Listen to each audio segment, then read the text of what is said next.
எல்லா ஓசையும் விட இப்பொழுது நல்ல ஓசை விசில் ஓசை. ஒரு பக்கம் வைகோ, இன்னொரு பக்கம் புரட்சி தலைவர் ஜெயலலிதா, இவங்களையெல்லாம் தலைவர் அப்படின்னு அழைச்சிட்டு இப்போ விஜய தலைவர் என்று அழைப்பது எப்படி இருக்கு? அதிகாரத்தில் இருக்கிறார்கள் என்பதற்காக நான் அவர்களை மதிப்பதில்லை. பேசி வாழுகிற வாழ்க்கையில் ஒரு புதிய அத்தியாயம் இது அப்படின்னு நான் கருதுகிறேன். ஏன்னா எந்த தலைவரும் எனக்கு இந்த அங்கீகாரம் தந்ததில்லை. அவரை ஒரு அரசியல்வாதியாக உங்களால் அடையாளம் காண முடியுதா? தாவேகாவுக்கும் திமுகவுக்கும் தான் போட்டி அப்படின்னு அது பெரிய ராஜதந்திரம். இன்னைக்கு காங்கிரஸ் கட்சியில் அதிருப்தியாளர்கள் இன்னைக்கு பனையூரில் தாவேகா தலைவரை சந்தித்து சேர்ந்துட்டாங்க.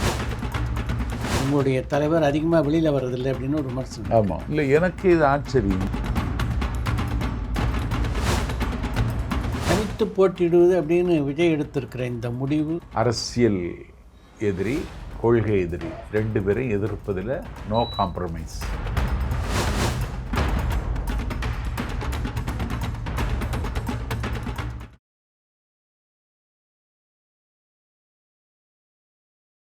வணக்கம். வணக்கம். ஒரு பக்கம் வைகோ, இன்னொரு பக்கம் புரட்சி தலைவர் ஜெயலலிதா, இவங்களையெல்லாம் தலைவர் அப்படின்னு அழைச்சிட்டு இப்போ விஜய தலைவர் என்று அழைப்பது எப்படி இருக்கு? இல்லை, எனக்கு இது ஒரு புதிய அனுபவம் தான். உதயநிதி ஸ்டாலின் அறிவு திருவிழான்னு ஒன்று நடத்தினார். 44 சொற்பொழிவாளர்கள் அதில் கலந்து கொண்டார்கள். ஒரு கூட்டத்தை வெற்றிகரமாக அமைக்க வேண்டுமானால் நாஞ்சில் சம்பத்தை கூப்பிட வேண்டும் என்கிற இடத்துல இருக்கிறவனா. எனக்கு அழைப்பில்லை. ஏன் சம்பத்தை கூப்பிடலேன்னு கேட்டால, இது அறிவு திருவிழா, அறிவு உள்ளவளை மட்டும்தான் கூப்பிடுறோம் அப்படின்னு சொன்னாங்க. அந்த செய்தி எனக்கு வந்த உடனே நான் இனிமேல் இங்கே இருக்க முடியாதுங்கிற முடிவுக்கு நான் வந்துட்டேன். தளபதி விஜய்கிட்ட வரணும்னோ, தமிழக வெற்றி கழகத்தில் சேரணும்னோ அப்படியெல்லாம் ஒரு திட்டமும் கிடையாது.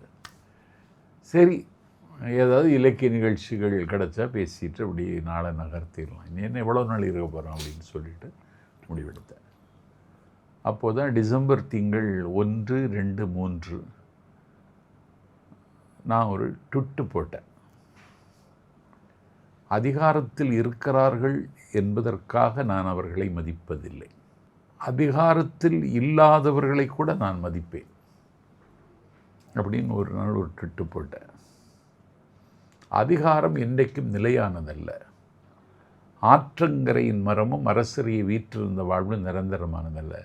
ஆகவே எவனையும் அண்டி பிழைக்க வேண்டிய அவசியம் எனக்கு இல்லைன்னு 2-3 ட்விட்டு மறைமுகமாக சாடி போட்டேன். அதில் இருந்து அவங்க என்ன செய்துட்டாங்க, என்னுடைய தொலைபேசியில் தொடர்பு கொண்டு என்னடா யாரடா இருக்கிற அப்படி இப்படின்னு கொஞ்சம் ஒருமையில் தடித்த வார்த்தைகளால் அர்ச்சனை பண்ணாங்க. சரி, பேசி முடிச்சிட்டிங்களா, போதுமா அப்படின்னு கேட்டேன். இப்படி எல்லாத்தையும் பேசணும். நான் பேசணுங்கள்ட்ட எல்லாம் நீ யாருன்னு கூட கேட்கலன்னா, யாருன்னு எனக்கு தெரியவும் செய்யாது. அப்படி இருக்கும்போது 4ஆம் தேதி நம்ம ராதவ் அர்ஜுனா, தமிழக வெற்றி கழகத்தின் தேர்தல் மேலாண்மை பொதுச் செயலாளர், தலைவர் உங்களை ரொம்ப லைக் பண்ணுறாரு, நாளைக்கு வர முடியுமா அப்படின்னு கேட்டார். தமிழக வெற்றி கழகம் கொடி அறிமுகம் செய்த அன்று, கட்சி தொடங்கிய அன்றைக்கு அந்த யானை கொடியில் வைத்ததும் வாகைப்பூவை வைத்ததையும் நான் வரவேற்று உங்களை மாதிரி ஒரு வலைத்தளத்துக்கு பேட்டி கொடுத்தேன். நீங்கள் அவற்றை சேருவீங்களான்னு அன்னைக்கே கேட்டாங்க. அப்படியெல்லாம் ஒரு திட்டம் இல்லை அப்படின்னு சொன்னேன். ஆனால் கொஞ்சம் நெருடலாக இருக்குது எனக்கு. ஏன்னா தமிழக வெற்றி கழகம்னு போட்டிருக்காங்க. ஐகாரத்திற்கு பிறகு வல்லினம் மிகுந்து வந்தால் ஒற்றெழுத்து வர வேண்டும் என்பது தமிழின் விதி. இதில் காணாதது தான் கொஞ்சம் சங்கடமாக இருக்குது அப்படின்னு சொன்னேன். சாயங்காலம் மாற்றிட்டாங்க. அடுத்தடுத்து அவருடைய நகர்வுகளை நான் உன்னிப்பாக கவனித்து அவரை ஆதரிக்கிற துணியில் நான் பேட்டி கொடுத்துட்ருந்தேன். ஒரு மாற்றத்திற்கான அரசியல் தமிழ்நாட்டில் இருக்குது, அதை இவர் இட்டு நிரப்புகிற தலைவராக வந்தாலும் ஆச்சரியப்படுறதுக்கு இல்லை அப்படின்னு சொல்லிகிட்டே வந்தெல்லாம் அவங்களால தாங்க முடியலை. என்னை கட்டுப்படுத்த முடியாது, ஏன்னா நான் கட்சிகளில் இல்லை. கரெக்ட். இப்படி 4ஆம் தேதி ஃபோன் வந்தால் உடனே புறப்பட்டு வாங்க அப்படின்னாங்க. நான் கன்னியாகுமரியில் இருக்கேன்.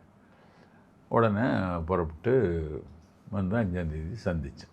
கட்சியில் சேர்றது மாதிரி தான் என்னை கூட்டிகிட்டு போனார். நானும் அதுக்கு ஒத்துக்கிட்டு தான் வந்தேன். அப்புறம் பார்த்த உடனே அவர், நான் உங்கள் ஃபேன் தெரியுமான்னு கேட்டார். அருமை. ஆமாம், எனக்கு அந்த அங்கீகாரமே எனக்கு ரொம்ப பெருசாக இருந்துச்சு. ஏன்னா எந்த தலைவரும் எனக்கு இந்த அங்கீகாரம் தந்ததில்லை. சொன்னதானே தெரியும்னு. இல்லை நான் உங்கள் ஃபேன் அப்படின்ட்டு உட்காந்து 40 நிமிஷம் பேசணும். அருமை. 40 நிமிஷம் பேசிட்டு நான் சொன்னேன், என்ன சொல்ல விரும்புகிறீங்களான்னு கேட்டார். நான் வந்து கோவிலில் பேசுவேன், லைன்ஸில் பேசுவேன், ரோட்டரியில் பேசுவேன், இஸ்லாமிய அமைப்புகள் நடத்துகிற நிகழ்வில் பேசுவேன், தேவாலயத்தில் பேசுவேன், கடல் கடந்த நாடுகளில் பேசுவேன். எந்த தலைப்பு தந்தாலும் அதை பேசுகிற இடத்துல இருக்கிற நான், இதுக்கெல்லாம் உங்கள்கிட்ட ரெஸ்ட்ரிக்ட் ஏதாவது இருக்கா அப்படின்னு கேட்டேன். அப்படிலாம் ஒன்றும் இல்லைண்ணே, உங்கள் விருப்பம் போல் நீங்கள் இயங்கலாம். அருமை. இல்லை, எனக்கு தயக்கமாக இருக்குது, தம்பின்னு கூப்பிடுறதா தலைவன்னு கூப்பிடுறதான்னு. தம்பினே கூப்பிடுங்க அப்படின்னு சொன்னான். அப்போ பக்கத்தில் இருந்த அவருடைய வீக வகுப்பாளர் ஆரோக்கிய ஜான் ஆரோக்கியன்னு சொன்னார், நீங்கள் எப்படி வேணாலும் கூப்பிடுங்க இங்கே, ஆனால் ஸ்டேஜுக்கு போகும்பொழுது தலைவர்னு தான் சொல்லணும், தொண்டர்கள் மத்தியில் டேமேஜ் ஆகிடும் அப்படின்னு. அதான் நான் அதெல்லாம் ஒத்துக்கிடுவேன், அதெல்லாம் ஒன்றும் பிரச்சனை இல்லைன்னு சொல்லிட்டு 40 நிமிஷம் பேசிட்டு வந்தேன். அடுத்த நாள் கேம்பெயின் செக்ரட்டரி, பரப்புரை செயலாளர்னு ஒரு பதவி தந்தாங்க. பயணம் தொடர்ந்து கொண்டிருக்கிறது. ரொம்ப மனநிறைவாக இருக்கேன். ரொம்ப மனநிறைவுனா ரொம்ப ரொம்ப மனநிறைவு. எனக்கு ஃபினான்ஷியலாக அவ்வளோ பெரிய இது ஒன்றும் எனக்கு உதவி இல்லை, ஆனால் மனநிறைவாக இருக்கேன். ஆமாம், பேசி வாழுகிற வாழ்க்கையில் ஒரு புதிய அத்தியாயம் இது அப்படின்னு நான் கருதுகிறேன். 40 நிமிடம் விஜயோட பேசிட்டு இருந்தபோது அவரை ஒரு அரசியல்வாதியாக உங்களால் அடையாளம் காண முடிஞ்சுதா? பார்க்குற பொழுது தெரியலை. அவரை பார்க்கும் பொழுது ஒரு 25 வயசு வாலிபன மாதிரி இருந்தார். நான் பார்க்குற அன்னைக்கு ஒரு கலர் சட்டை, பூ போட்ட சட்டை போட்டிருந்தார். ஆனால் எல்லாவற்றையும் கூர்ந்து கவனிக்கிறார், எல்லாவற்றையும் உள்வாங்கி கொள்கிறார். அப்படியா? ஆமாம், எங்கே நடப்பதும் அவருக்கு உடனே வருகிறது, கண்காணிக்கிறார். ஒரு வேறு தலைவர்களிடந்து ஒரு வித்தியாசமான தலைவராக விஜய் தெரிகிறார் என் கண்ணுக்கு. இப்போ பொது தேர்தலை பொறுத்த வரைக்கும் ஏறக்குறைய எல்லா கட்சியிலையும் வந்து தொகுதி பங்கீடு அப்படின்றது முடிஞ்சிருச்சு. ஒவ்வொரு கட்சியிலையும், உதாரணத்துக்கு திராவிட முன்னேற்ற கழகம் 26 கட்சியோடு கூட்டணி வைத்திருக்கிறது என்றால் தாவேக்காவினுடைய பிரவேசம் அவர்களை இந்த முடிவெடுக்க தூண்டியிருக்கிறது. விஜய் அவர்களினுடைய வருகையும் வளர்ச்சியும் தமிழ்நாட்டு மக்கள் அவருக்கு கொடுக்கிற வரவேற்பும் திமுகவை திகிலடை வைத்திருக்கிறது என்பதுதான் உண்மை. தாவேக்கா என்று சொல்லுவதற்கு அவர்கள் தயங்குகிறார்கள். முதலமைச்சரும் துணை முதலமைச்சரும் அவர்களுடைய நாக்கு சுளுக்கி விடுகிறது அது சொல்ல வரும் பொழுது.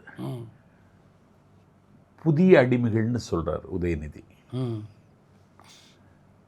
பழைய அடிமைகள், புதிய அடிமைகள், அட்டக்கத்தி அப்படி ரொம்ப இக்னோர் பண்ணாங்க. இன்றைக்கி 26 கட்சிகளை கூட்டணி வைத்து கொண்டு தான் திமுக தாவேக்காவை எதிர்கொள்ள முடியும் என்கிற நிலைமைக்கு வந்திருக்கிறார்கள். தாவேக்காவுக்கும் திமுகவுக்கும் தான் போட்டி அப்படின்னு அது பெரிய ராஜதந்திரம். ஒரு நேஷனல் பார்ட்டி பிஜேபி 31 ஆண்டு காலம் அதிகாரத்தில் இருந்த கட்சி அதிமுக, அவங்களுக்குள்ள ஒரு அலைன்ஸ் இன்னைக்கு ஃபார்ம் ஆகி வருகிற சூழலில் மதுராந்தகத்திலும் டெல்லியிலும் நாடாளும் பிரதமர் பிரச்சாரம் செய்த சூழலில் அதையெல்லாம் ஒரு பொருட்டாகவே எடுத்துக்காமல் தாவேக்காவுக்கும் திமுகவுக்கு தான் போட்டின்னு அந்த அடித்த அடி இப்போ அவங்களுக்கு பயங்கர வலிக்குது. அதனால் இந்த முடிவை எடுக்க வேண்டிய நிர்பந்தப்பட்டிருக்கிறார்கள். காங்கிரஸ் கட்சியில் இருக்கிற ஒரு 1-2 சிதம்பரம், செல்வ பெருந்தகை தவிர வேறு எல்லோரும் தாவேக்காவோடு வருவதற்கு அவர்களுடைய மனம் எங்களை நோக்கி குவிந்து விட்டது. ஆனால் அதை தடுப்பதற்கு பகீரத பிரயத்தனம் செய்கிறார் நாடாளும் முதலமைச்சர். சிதம்பரம் அவர்களுக்கு வீட்டில் வந்து அதுக்கப்புறம் டெல்லியில் பேசி பெரிய நெருக்கடியும் நிர்பந்தமும் கொடுத்து தான் அந்த காங்கிரஸை இன்னைக்கு தக்க வைத்திருக்கிறார். இன்னைக்கு காங்கிரஸ் கட்சியில் அதிருப்தியாளர்கள் இன்னைக்கு பனையூரில் தாவேகா தலைவரை சந்தித்து சேர்ந்துட்டாங்க. ஆமாம், அதனால் திமுக அதிர்ச்சியில் உறைந்திருக்கிறது. அவருடைய ஆரக்கால்கள் ஆடுகிறது, அஸ்திவாரம் குலுங்க ஆரம்பித்திருக்கிறது. அதனால் தாவேகா ஒரு தள்ளி போட முடியாத தாகம். 0.47 தான் தேமுதிகவினுடைய வாக்கு வங்கி. 1% கூட கிடையாது. 1% கூட வாக்கு இல்லாத ஒரு கட்சிக்கு நாடாளுமன்ற மேலவையும் 10 இடங்களும் ஒதுக்குகிறார்கள். 8% வாக்கு வங்கி உள்ள விடுதலை சிறுத்தைகள், உங்களோடு ஒட்டி உறவாடி பயணிக்கிற தோழமை கட்சி, அவங்கள நீ ஏன் இப்படி சிறுமைப்படுத்தி அவரை அல்லாட வைக்கிறார்கள்? அதிர்ச்சியில் அவர் உறைந்து போகிறார். அதில் மீண்டு வர முடியாமல் திருமாவர்கள் தவிக்கிறார், தத்தளிக்கிறார், தடுமாறுகிறார். விலகவும் முடியல. இன்னொரு வாசல் போய் கதவை தட்டவும் நேரம் இல்லை. அதுக்கான சூழல் இல்லாமல் இப்படி பண்ணுறாங்களேன்னு சொல்லிட்டு பிறகு 8 தொகுதிக்கு அவர் ஒத்துக்கொள்ள வேண்டிய நிலைமைக்கு வந்து 6 தொகுதி தனித்தொகுதி, 2 தொகுதி பொது தொகுதின்னு கூச்சமில்லாமல் அறிவிக்கிறாங்க. இது என்ன நவீன தீண்டாமை? ஏன் 1% கூட இல்லாத கட்சிக்கு ஏன் கொடுத்த? இந்த கேள்வி திமுகவில் இப்போது இருக்கிற தோழமை கட்சிகளை பூராக உலுக்கி கொண்டிருக்கிறது. மார்க்சிஸ்ட்டு, இந்திய கம்யூனிஸ்ட்டு, அது மாதிரி மதிமுகவினுடைய தலைவர் அண்ணன் வைகோவை கூப்பிட்டு 3 தொகுதியில் உதயசூரியன் சின்னத்தில் நில்லுங்க, 1 தொகுதியில் உங்கள் விருப்பப்பட்ட சின்னத்தில் நில்லுங்கன்னு சொல்லி கிட்டத்தட்ட மதிமுகவுக்கு முடிவரை எழுதி முடித்து விட்டார்கள். இனி அந்த கட்சி இயங்க முடியாது. 3 தொகுதியில் ஜெயிச்சிட்டாங்கன்னா அவங்கள திமுகவில் சேர்த்துருவாங்க.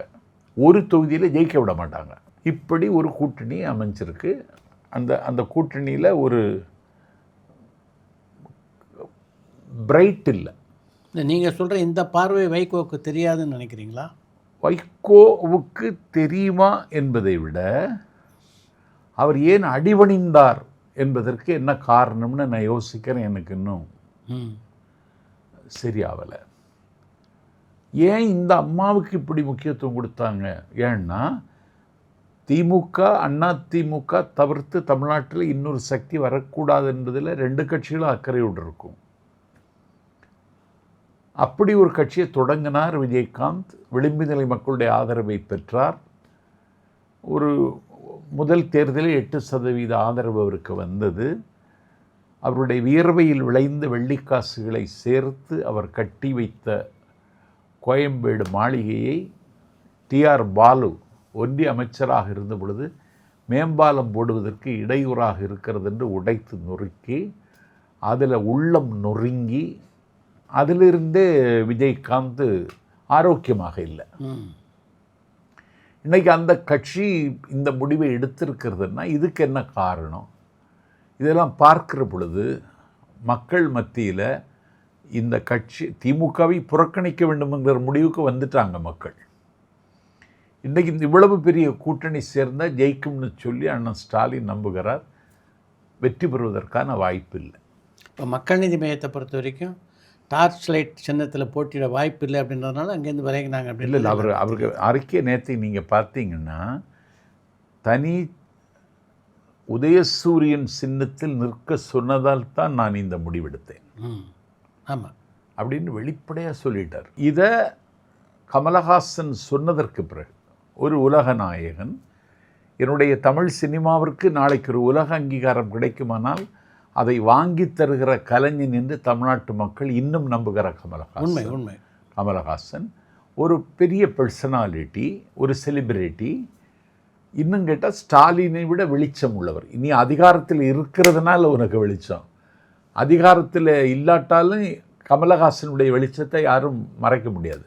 அவரை இருக்கிற இடத்துல தேடி போயிருக்கணும், இல்லைன்னா அவரை வரவழைத்து உங்கள் சின்னத்திலே நில்லுங்கன்னு சொல்லியிருக்கணும்.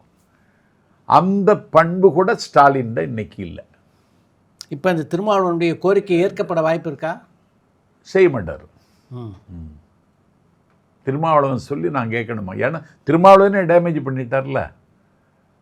திருமாவளவன் இப்போ பாண்டிச்சேரியில் கூட்டணி இல்லைன்ட்டார்ல. இப்படி ஒரு இன்னும் சொல்லப்போனால் ஒரு அசாதாரணமான சூழல் அந்த கூட்டணியில் இருக்குது. அதிமுக பொறுத்த வரைக்கும் தொகுதி பங்கீடு எப்படி பார்க்குறீங்க? என்ன கேட்டால் வெற்றி பெற்று விட்டார் எடப்பாடி பழனிசாமி. திமுகவில் இழுபறியில் இருக்குது. அவர் கொஞ்சம் நிறைய அழுத்தங்கள் கொடுத்தாங்க. டெல்லிக்கு வான்னு கூட கூப்பிட்டு 2 தடவை கூப்பிட்டு நிலமாக அழுத்தம் கொடுத்த பிறகும் அவர் ஒரு தொகுதியை அறிவிச்சு 27 பிஜேபிக்கு, அமமுகவுக்கு 11 அப்படின்னு தொகுதி பங்கீட முடித்து தேர்தலுக்கு ஒரு நேற்று பிரச்சாரம் தொடங்கிட்டார். அண்ணா ஸ்டாலின் 2ஆம் தேதி தான் தொடங்குறாரு.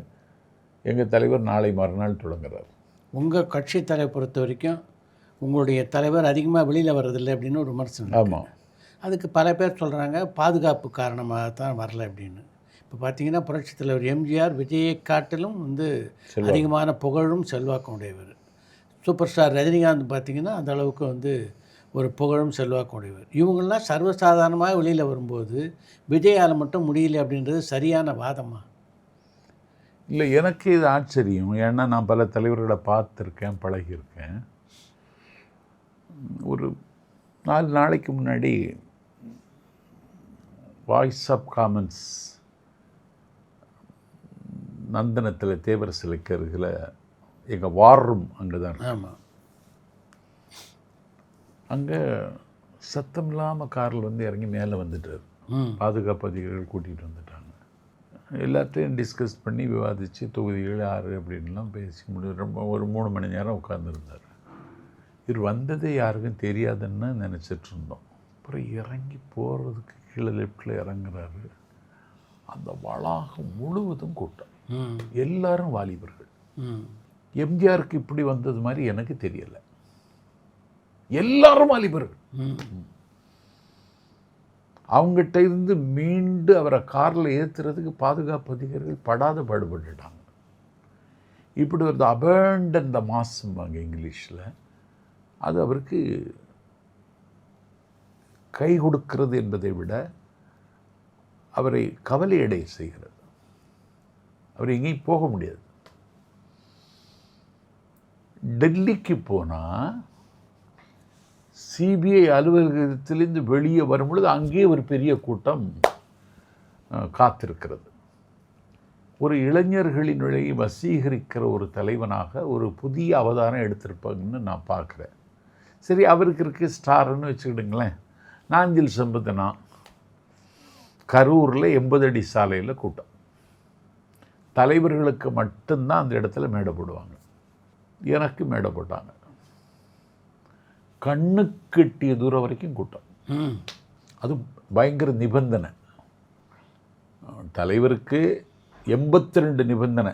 விஜயமங்கலம் கூட்டத்துக்கு, சேலம் கூட்டத்துக்கு 52 நிபந்தனை, வேலூர் கூட்டத்திற்கு 42 நிபந்தனை.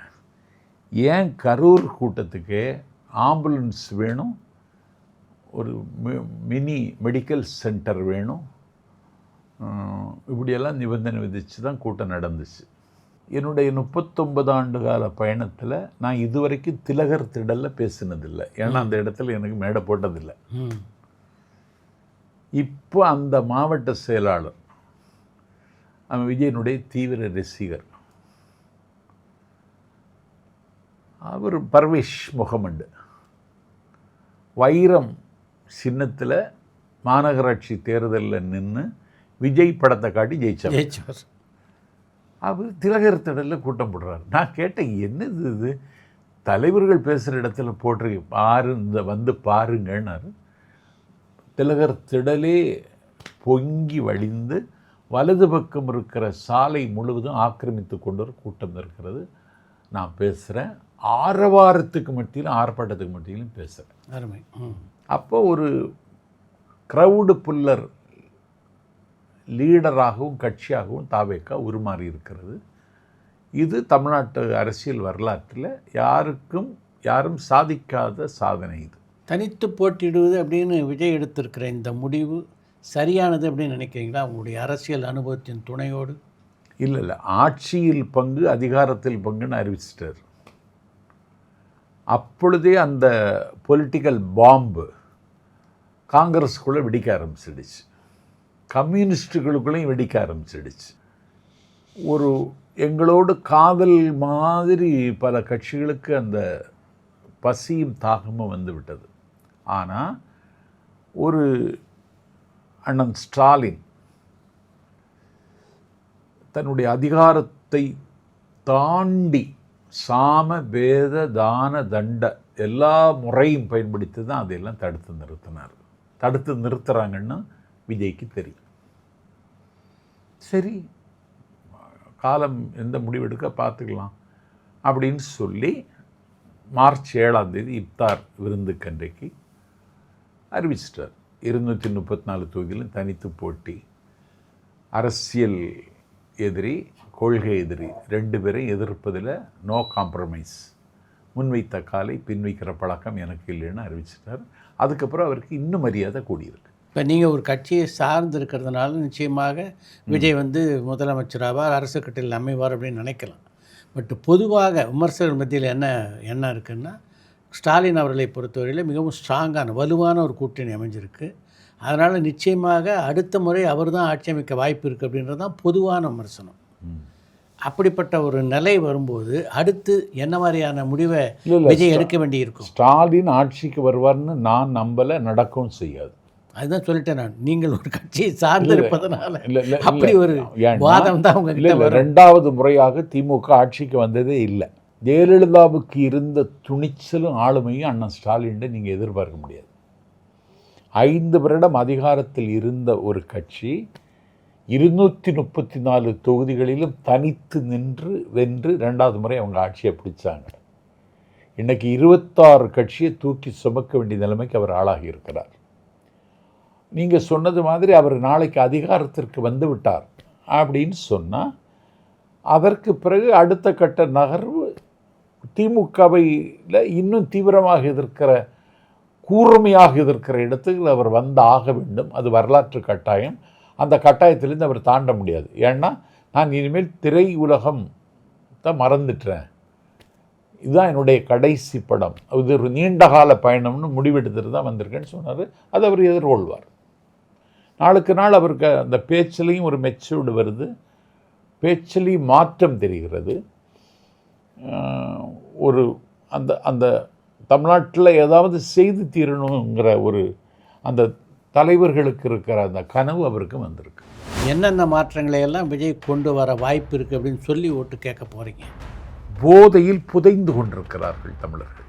இந்த நிலைமை நீடித்தால் 5 ஆண்டுகளுக்கு பிறகு மாங்கல்ய பாக்கியம் இழக்கப் போகிற பெண்களின் எண்ணிக்கை 50 லட்சமாக இருக்கும்.